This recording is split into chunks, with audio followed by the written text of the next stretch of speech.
Illallah. Nah, terima kasih banyak, tepuk tangannya, tepuk tangannya. Tepuk tangan. Apa sih? Ini dari tadi nih. Saya buka dulu nih buat jamaah yang baru bergabung. Alhamdulillah, tema kita hari ini bagus sekali. Temanya adalah haruskah aku sholat jika masih maksiat? Kenapa? Ini kan Ustaz suruh begini nih sampai kapan? Oh gini. 3 yang dilakuin kalau misalnya sholat, apa nih maksudnya nih? Ada 3. Ya. Kalau tidak ada 3 ini tidak disebut sholat. Ya apa? Aku udah Harus hadirkan 3 ini. Ya udah, apa aja aku boleh duduk gak sih? Udah ya. Ya Allah, dari tadi astagfirullah Ustaz. Baik, izin Habib dan Ustaz Sams.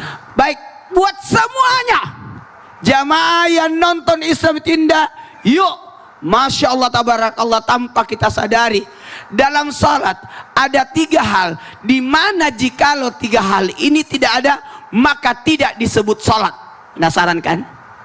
Iya, penasaran. Yang pertama, hadirkan ikhlas. 1, 2, 3. Ikhlas. Yang kedua, rasa takut. Ulangi.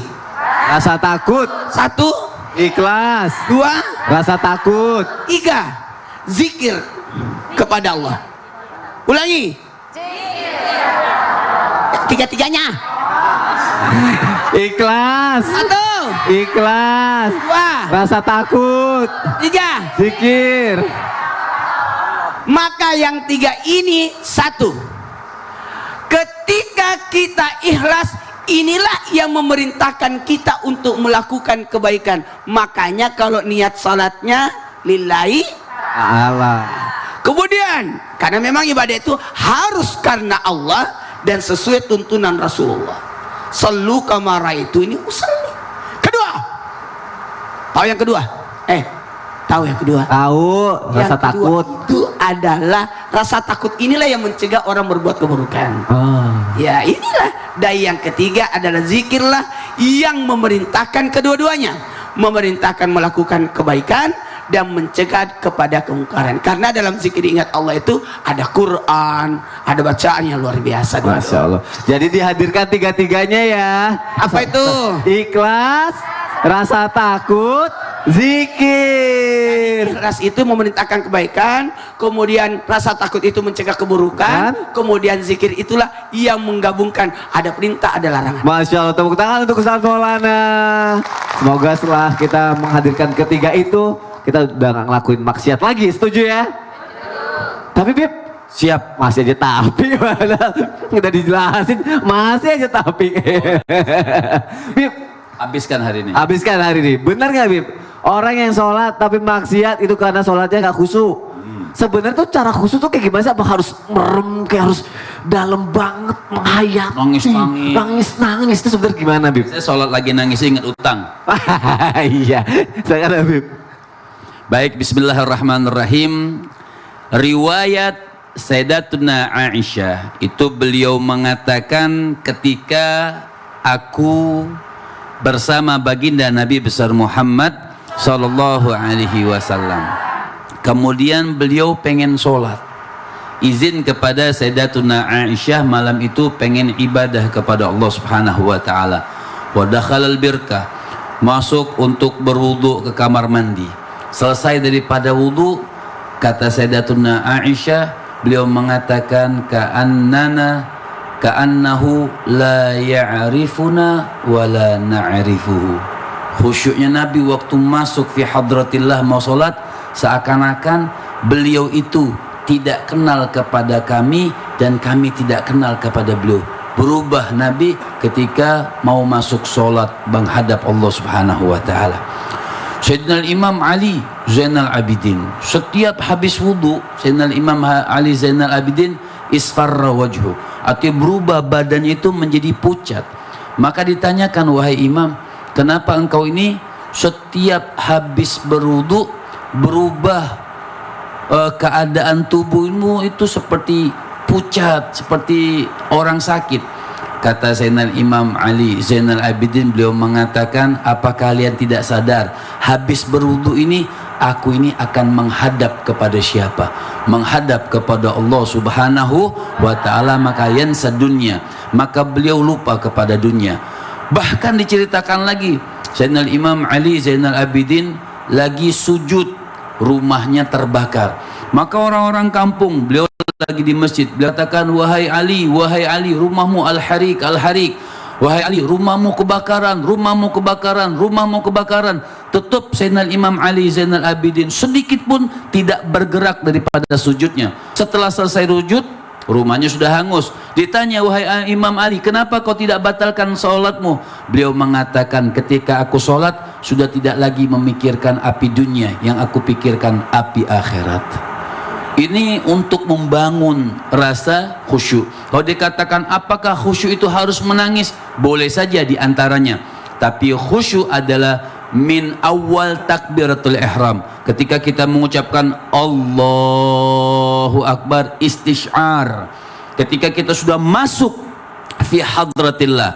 Karena ibadah sholat ini ibadah mahdhah. Apa itu ibadah mahdhah? Ibadah urusan seorang hamba langsung kepada Tuhannya Allah Subhanahu wa taala. Jadi ketika Allahu Akbar dari awal sampai akhir, mereka sudah tidak lagi memikirkan dunia.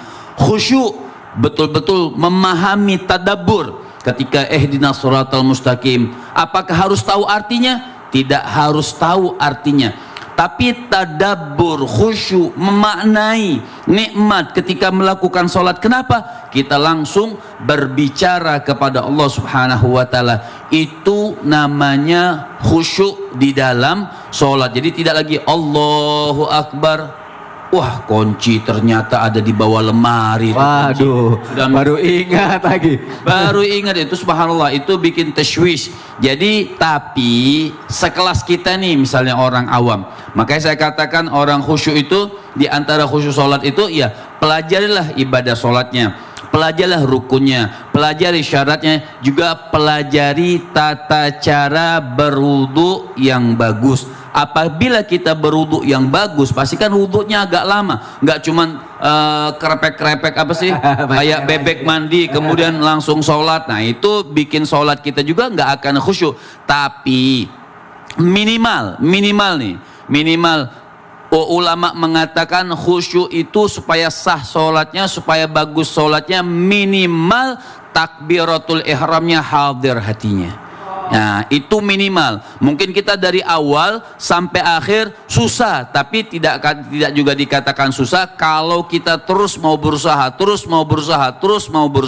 Tapi minimal khusyuk itu ketika Allahu Akbar, waktu takbiratul ihram betul-betul hadir hatinya, kita ini lagi dalam keadaan sholat. Masya Allah, Bib, terima kasih ya Bib ya. Sama-sama. Semoga apa yang Habib jelasin kita bisa lebih khusyuk lagi dalam sholat kita ya. Amin. Terima kasih Habib Muhammad. Udah kalau sholat tuh lebih khusyuk, jangan mikirin dunia seperti kata Habib. Kalau mikirin dunia jadinya kusut. Nauzubillahi min zalik. Lanjut lagi. Gak ada suaranya. Lanjut lagi kan nih? Masya Allah. Ustaz Syam. Caranya gimana lagi? Kalem-kalem ibu-ibu ya. Iya, kayaknya aduh gelis pisang. Lagi khusyuk gitu. Lagi khusyuk ya. Ustadz, kalau misalnya sholat tapi maksiat, benar nggak ada yang salah dari niatnya?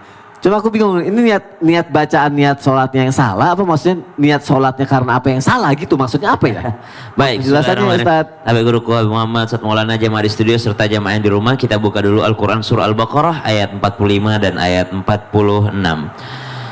أعوذ بالله من الشيطان الرجيم بسم الله الرحمن الرحيم وأقيموا الصلاة وآتوا الزكاة واركعوا مع الراكعين أتأمرون الناس بالبر وتنسون أنفسكم وأنتم تتلون الكتاب أفلا تعقلون واستعينوا بالصبر والصلاة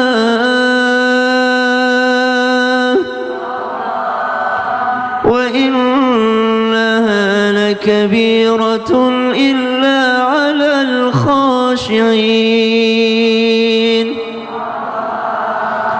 الذين يظنون أنهم ملاقو ربهم وأنهم إليه راجعون. Al-Quran surah Al-Baqarah ayat 43, 44, 45 sampai dengan ayat 46 di mana Allah Subhanahu wa taala memerintahkan kita agar mendirikan salat, menunaikan zakat dan ruku serta khusyuk dan meminta kepada Allah dengan sabar dan juga salat. Berarti salat itu adalah bagaimana kita akan meminta kepada Allah Subhanahu wa taala. Kalau ditanyakan apakah ada yang salah dengan niatnya, maka mari kita melihat bagaimana para ulama memandang niat itu sendiri. Imam An-Nawawi dalam beberapa kitab dan karangan beliau, termasuk diantaranya Arba'in An-Nawawi, kemudian ada Riyadhus Shalihin, Imam An-Nawawi senantiasa meletakkan hadis tentang niat itu di awal pembahasan, senantiasa di awal pembahasan, innamal a'malu bin niat. Maka Imam An-Nawawi selalu menaruh hadis tersebut paling pertama di awal-awal kitab beliau. Kenapa? Karena semua amalan itu tergantung daripada niatnya. Niat yang kita maksud di sini bukan lafaz niat. Kalau lafaz niat mah termasuk daripada rukun salat ataupun lafaz di dalam hati Allahu Akbar, bukan yang sebelum takbir, tapi pada saat takbiratul ihram ada lafaz dalam hati itu, usalli fardhu subhi misalnya, atau usalli fardhal maghrib, usalli fardhal isya'i bersamaan dengan takbiratul ihram. Maka bukan niat yang itu yang kita maksud yang akan memperbaiki salat, tapi niat kita untuk salat, maksud kita untuk salat untuk apa? Sedangkan Allah menjelaskan di dalam Al-Quran, berfirman dalam Al-Quran, wasta'inu bis sabri wassalah. Maka kalau dilihat salat itu adalah untuk meminta tolong kepada Allah Subhanahu wa taala. Kalau hanya sekedar kewajiban maka susah dapat khusyuknya. Tapi kalau orang merasa bahwasanya dirinya dalam kesulitan, tidak mungkin dia bisa berbuat tanpa pertolongan Allah, ayo deh mau minta tolong sama Allah, ada kebutuhan nih mau minta tolong dulu sama Allah. Di mana dia minta tolongnya sama Allah? Ketika dia melaksanakan salatnya. Lihat bagaimana Nabi SAW ketika terjadi peperangan bersama dengan Jabir bin Abdullah. Jabir tuh ngundang Nabi, ya Rasulullah ayo makan di rumah, kasihan udah capek dari tadi menggali parit. Maka kata baginda Nabi SAW kepada para sahabat, ayo para sahabatku ada undangan makan dari Jabir. Jabir bin Abdullah memerah mukanya. Kenapa? Ternyata makanan yang disediakan di rumahnya hanya cukup untuk 3 orang, tapi Nabi malah mengundang 1.500 orang sahabat.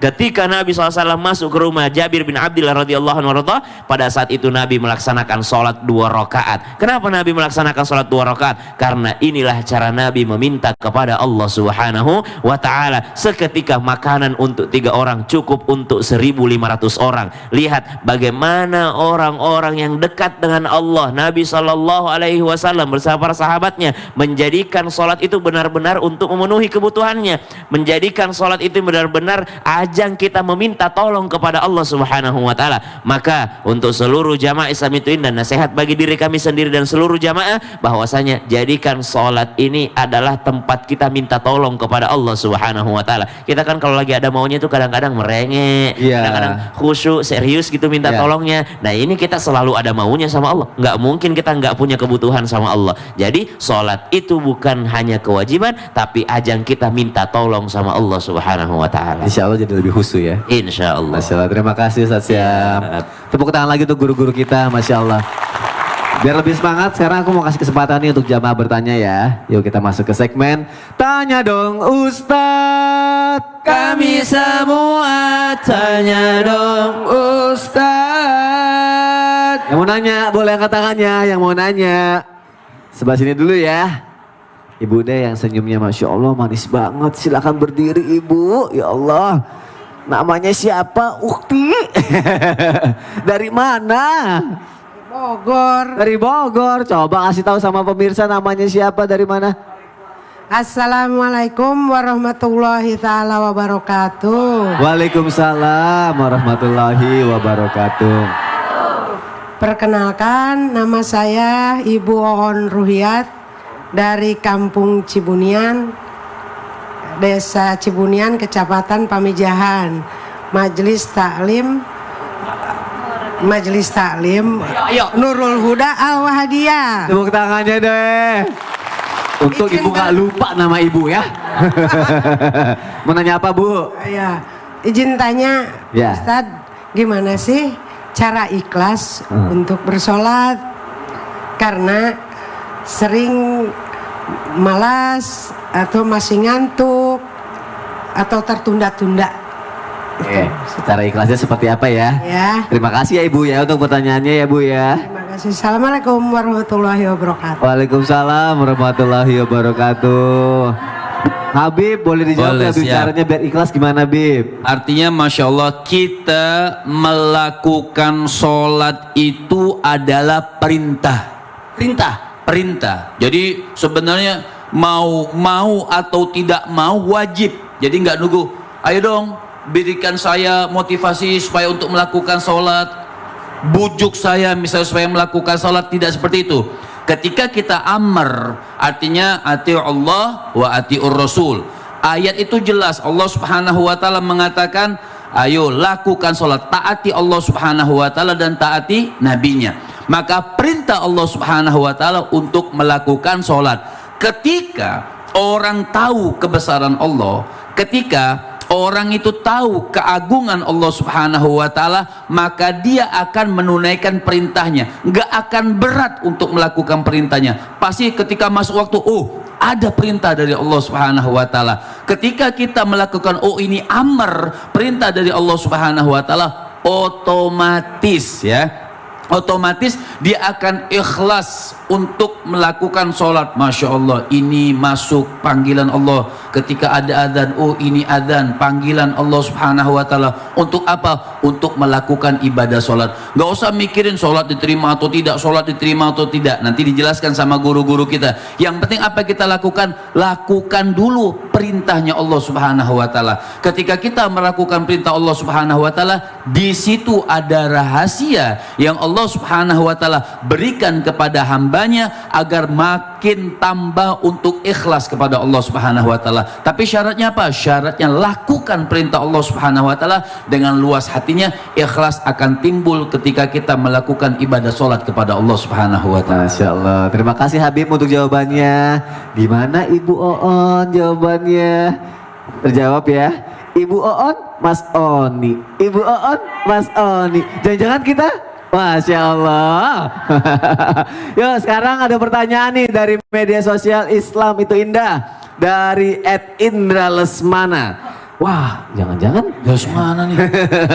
Assalamualaikum Habib. Wah langsung Habib. Ya, Langsung Habib. langsung diri. Saya tahu saya masih suka berbuat dosa, tapi saya tetap menjaga sholat. Sedangkan saya kesel sama orang-orang yang suka nyinyirin sholat kita diterima tidaknya. Bagaimana sih Bib cara mengetahui bahwa sholat kita diterima dan tidak memikirkan omongan orang lain Habib? Selalu berbuat dosa. Dia tahu dia selalu buat dosa. Iya. Udah tahu masih berdosa. Udah tahu masih dosa ya. Harusnya jangan ya. Silakan Habib. Artinya Masya Allah, Allah Subhanahu wa ta'ala mengatakan, inni ma'akum la in aqamtumus salata wa ataitumuz zakata wa amantum birrusuli wa azzartumuhum wa aqradtumullaha qardan hasana la ukaffiranna ankum sayiatikum wa la udkhilannakum jannatin tajri min tahtihal. Udah, kalau anharnya hafal aja sudah, anharnya aja. Artinya Bagian kita sholat tapi masih berbuat dosa misalnya. Pertanyaannya, ketika orang berbuat dosa atau merasa dirinya masih berbuat dosa, terus stop sholatnya? Kan tidak. Lakukan sholat terus, insya Allah dengan sholatnya itu tanha anil fahsya'i wal munkar. Insya Allah dengan sholat yang bagus, memperbaiki sholatnya, maka mencegah dirinya daripada perbuatan keburukan atau kekejian. Makanya lihat, ini ma'akum. Jadi sebenarnya kita Mas Soni nggak usah mikirin apa tadi nyinging apa? Nyinyir. Nyinyir. Nyinging. Beda nyinging. Ya, nyinyir ya. Nyinyirin anak Nyinyirin tikus. misalnya orang katakan oh sholat gitu apa? Nyinyirnya tadi tuh masih Nyinyir. sholat ya. Ya. Nyinging lagi. Ya anggap aja nying-nying gitu kan, orang yang nyinyirin kita itu anggap aja nying-nying, sudah lewat aja, suka pengganggu. Jadi mengganggu kita untuk ibadah sholat, mengganggu kita khusyuk, nggak usah dipikirin hal yang seperti itu. Karena kenapa? Kita untuk terbebas daripada nying-nying tadi itu susah. Ya, untuk terbebas dari ini susah karena semua orang ridhon nas ghayatul la tudrak. Kenapa? An-Nabi SAW sampai beliau mengatakan ridhon nas ghayatul la tudrak. Kita pengen semua perbuatan kita tuh orang senang sama kita hampir tidak mungkin ya. Semua kita pengen orang itu ridho senang dengan perbuatan kita hampir tidak mungkin. Yang kita pikirkan apa? Lihat, ini ma'akum. Jadi nggak usah pikirin, oh saya ini masih maksiat, saya ini masih maksiat. Terus untuk melakukan sholat jadi berat. Tidak, sholat. Kenapa? Ini ma'akum. Ya Allah, gimana kita ini nggak nikmat? Kita sama apa namanya? Nyinging. Teman dekat itu betis. Oh bukan. Besti, Oh, betis iya, lagi. ya. Besti. Besti, ya. Betis mah ini. Oh iya. Besti. Salah Kita mulu. sama teman dekat aja, sama teman dekat. Ketika kita bersama orang besti tadi, kita kan senang kadang-kadang. Betul Ibu? Betul. Betul. Ini yang dekat sama kita Allah. Lagi kapan kita dekat? Jelas tadi. Ini ma'akum, kata Allah Subhanahu wa taala. Aku ini akan bersama kalian. Berarti Allah itu bersama kita.